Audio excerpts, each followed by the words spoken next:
नमस्कार।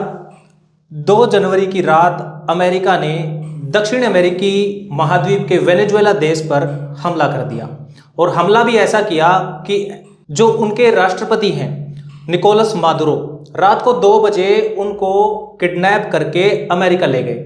और इसके पीछे दुनिया भर के जो देश हैं उनकी प्रतिक्रिया सोशल मीडिया पर भी सामने आई और लोगों ने भी काफ़ी सारे सवाल जो अमेरिकी राष्ट्रपति डोनाल्ड ट्रंप है उनसे किए हैं।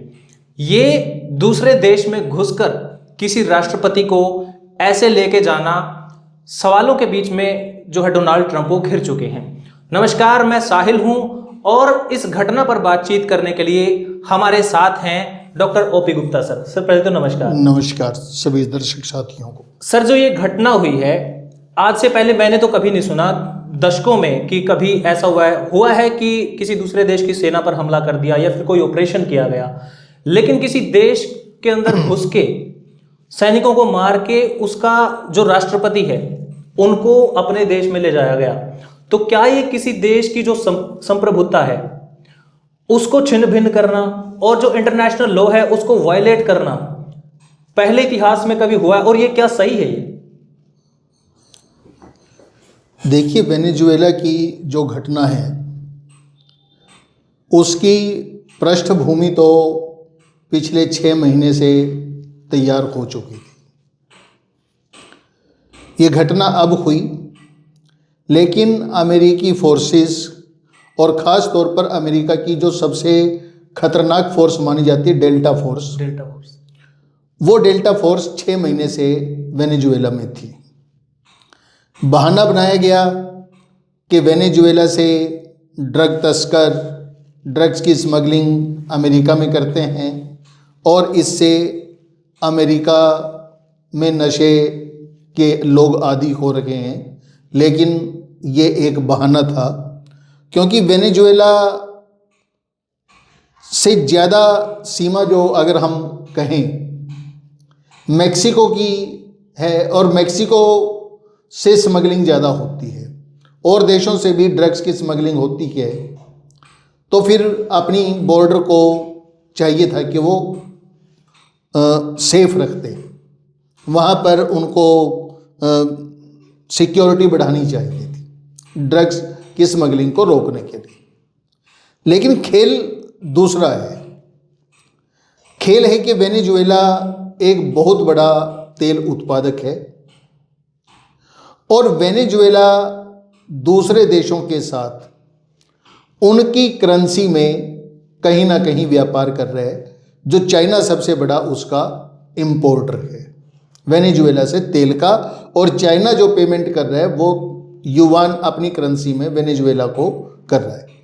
इससे सीधे सीधे अमेरिका का डॉलर अफेक्ट हो रहा है, प्रभावित हो रहा है। अब अमेरिका अपने डॉलर को बचाने के लिए और तेल के प्रॉफिट में अपना हिस्सा बटाने के लिए, क्योंकि वेनेजुएला में क्या है कि जब से ये वर्तमान राष्ट्रपति ने सत्ता संभाली तो इन्होंने आते ही सारी अमेरिकन कंपनीज को वेनेजुएला से बाहर कर दिया था कि आप ऑयल एक्सप्लोरिंग का काम आपको नहीं देंगे, और उसका नेशनलाइजेशन कर दिया। और अमेरिका की जो फितरत है वो व्यापार की फितरत है, और उसका व्यापार अगर प्रभावित होता है तो वो कहीं किसी भी देश के खिलाफ कुछ भी कर सकता है। अब एक संप्रभु राष्ट्र होने के नाते वेनेजुएला के राष्ट्रपति के साथ इस तरह का व्यवहार किसी भी बिंदु से हम इसको उचित नहीं ठहरा सकते। और यहाँ पे मैं आपको एक और बात बताता हूँ। मैंने पढ़ा इसके बारे में कि वेनेजुएला के राष्ट्रपति को किडनैप करने से पहले, यानी पिछले 6 महीने से जो डेल्टा फोर्स वहाँ पर डिप्लॉय की गई थी वेनेजुएला में, वो जितनी इनपुट्स देती थी, वो राष्ट्रपति के महल जैसा महल अमेरिका में बनाया गया। उसके दरवाजे बनाए गए कि भाई अगर वो सोता हुआ होगा तो उसको कैसे किडनैप करना है, उसको जागता हुआ होगा तो कैसे करना है अपना। वो जब अटैक किया गया तो अमेरिकी फोर्सेस पूरे साजो सामान के साथ, हथियारों के साथ वहां पर गई थी और उनको किडनैप करके लेके आई, जिसको किसी भी सूरत में ठीक नहीं ठहराया जा सकता। और ये खुल्लम खुल्ला जो यूएन सिक्योरिटी लाज हैं, जो हर देश को संप्रभु रहने की आज्ञा देता है, अलाउ करता है, राइट देता है, उसका खुल्लम खुल्ला उल्लंघन है। और अगर दुनिया के देश इकट्ठे हों तो मेरे हिसाब से अमेरिका के राष्ट्रपति के खिलाफ अंतर्राष्ट्रीय कोर्ट में केस भी चलाया जा सकता है। और अभी जो लेटेस्ट खबर आ रही है वो तो ये है कि उन्होंने अपने आप को वेनेजुएला का एक्टिंग प्रेसिडेंट भी डिक्लेयर कर दिया है, डोनाल्ड ट्रंप ने। तो ये जो पूरी घटना हुई है, अब ये आपने बताया कि वेनेजुएला के पास बहुत सारे तेल रिजर्व हैं, ऑयल रिजर्व हैं, और भारत के पास ये एक ऑप्शन था कि वहां से भी हम तेल ले सकते हैं। वैसे तो वहां पे प्रतिबंध उन्होंने भी लगा रखे हैं, लेकिन इसका इम्पैक्ट हमारे ऊपर क्या होगा? क्योंकि जो ऑयल इंपोर्ट है वो भारत के पास बहुत ही कम ऑप्शंस बचे हैं। रशिया से ऑयल इंपोर्ट करता था तो वहां पे भी जो है सैंक्शंस या टैरिफ्स का हमें सामना करना पड़ रहा है। तो इम्पैक्ट भारत पे क्या होगा इसका? ये सिर्फ भारत की बात नहीं है। देखिए, इस तरह के जो सैंक्शंस लगेंगे तो कहीं ना कहीं ऑयल की सप्लाई चेन प्रभावित होगी, और जब ऑयल की सप्लाई चेन प्रभावित होगी, निश्चित तौर पर आप मान के चलो कि अंतर्राष्ट्रीय मार्केट के अंदर ऑयल के प्राइसेस, क्रूड ऑयल के प्राइसेस बढ़ेंगे। और क्रूड ऑयल के प्राइसेस बढ़ने का मतलब ये है कि हमारी सारी कॉस्ट ऑफ प्रोडक्शन, सारी इंडस्ट्रीज, सारी ट्रांसपोर्टेशन, वो सारी की सारी महंगी हो जाएगी। यानी पूरे वर्ल्ड के अंदर एक इन्फ्लेशन की स्थिति आ सकती है, और जो इमीडिएट इफेक्ट पड़ेगा इसका। नहीं, अभी आपने ये भी बताया कि डोनाल्ड ट्रंप ने एक्टिंग प्रेसिडेंट अपने आप को घोषित कर दिया है, तो क्या ऐसा हो सकता है कि वो जो प्रतिबंध वेनेजुएला के ऑयल पे लगे थे वो प्रतिबंध हट सकते हैं और जो इंपोर्ट करना है ऑयल वो सस्ता पड़ सकता है हमें? नहीं, वो डिपेंड करेगा कि जो एक्टिंग प्रेसिडेंट डिक्लेयर किया है, अभी पूरी सत्ता अमेरिका के हाथ में नहीं है कि कब अमेरिकी कंपनीज वहां पे जाके एक्सप्लोरिंग करेंगी और फिर वो जिन देशों के साथ व्यापार करेगा उन देशों के साथ डॉलर टर्म में ही करेगा। यानी इंडिया को भी रुपए नहीं, डॉलर चुकाने पड़ेंगे। अगर चाइना को माल मंगवाने, चाइना को भी डॉलर चुकाने पड़ेंगे। मेन पर्पज उसका अपने डॉलर को बचाना है, जो पूरे वर्ल्ड के अंदर डी डॉलराइजेशन की एक मुहिम चली हुई है, उस मुहिम को रोकना भी उसका एक उद्देश्य है।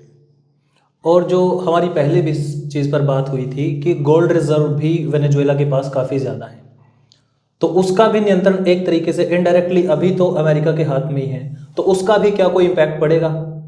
निश्चित तौर पर, क्योंकि जब किसी देश की करेंसी के पीछे जितना ज़्यादा गोल्ड होगा वो करेंसी उतनी ही मजबूत हो जाती है। एट प्रेजेंट अभी वेनेजुएला के पास ये माना जा रहा है कि 3000 टन गोल्ड हैं, और अनऑफिशियल सोर्सेज ये कहते हैं कि 7000 टन मीट्रिक टन तक गोल्ड वेनेजुएला के पास हो सकते हैं। अगर उन सब के ऊपर अमेरिका का कब्जा हो जाए या अमेरिका कब्जा कर ले, क्योंकि अगर वो अपने अंडर लेगा तो निश्चित तौर पर उसके रिसोर्सेज के ऊपर वो कब्जा करेगा। तो अगर इस तरह से उसके पास आएगा तो निश्चित तौर के ऊपर उसके जो डॉलर की बैक है वो मजबूत हो जाएगी इंटरनेशनल मार्केट के अंदर। तो लॉन्ग टर्म में इसका इम्पैक्ट, क्योंकि इस तरीके की घटनाएं जैसे अभी वेनेजुएला पे हमला किया है, तो आगे हो सकता है कि वो ईरान पे भी हो। ईरान भी एक ऑप्शन है, हम ऑयल वहाँ से इंपोर्ट करते हैं, और क्यूबा है। तो इस तरीके की घटनाएं अगर आगे भी होती हैं तो लॉन्ग टर्म में हमारे पास क्या ऑप्शन है? एक बैलेंस बनाकर चलना, या फिर हमें उनके खिलाफ चलना होगा जो भी वो सैंक्शंस लगाते हैं, टैरिफ्स लगाते हैं? नहीं, ये हम लॉन्ग टर्म की बात ना करें, हम वर्तमान की ही बात करें। और वर्तमान में जो परिपाटी अमेरिका ने शुरू की है, जो गलत तरीका शुरू किया है, इसकी रिपरकशन दूसरे देश भी इसको दोहरा सकते हैं। जैसे रसिया और यूक्रेन का वार चल रहा है, कल को रूस जो है, रसिया जो है यूक्रेन के राष्ट्रपति को उठा के ले जाए, तो क्या हम उसको ठीक ठहराएंगे? इंडिया और पाकिस्तान के अंदर अगर कॉन्फ्लिक्ट है,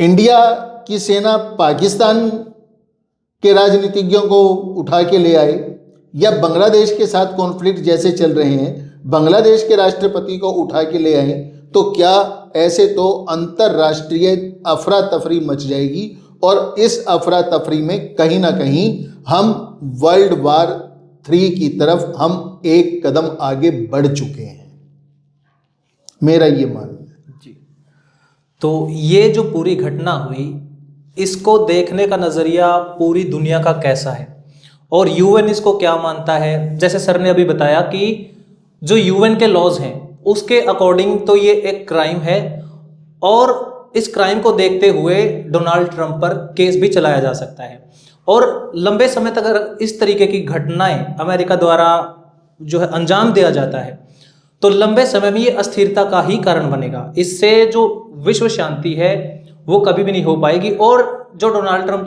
चाहते हैं कि उनको नोबेल पीस प्राइज दिया जाए, तो वो महज एक सपना रहेगा और ये लगातार समस्या का ही कारण बनता रहेगा।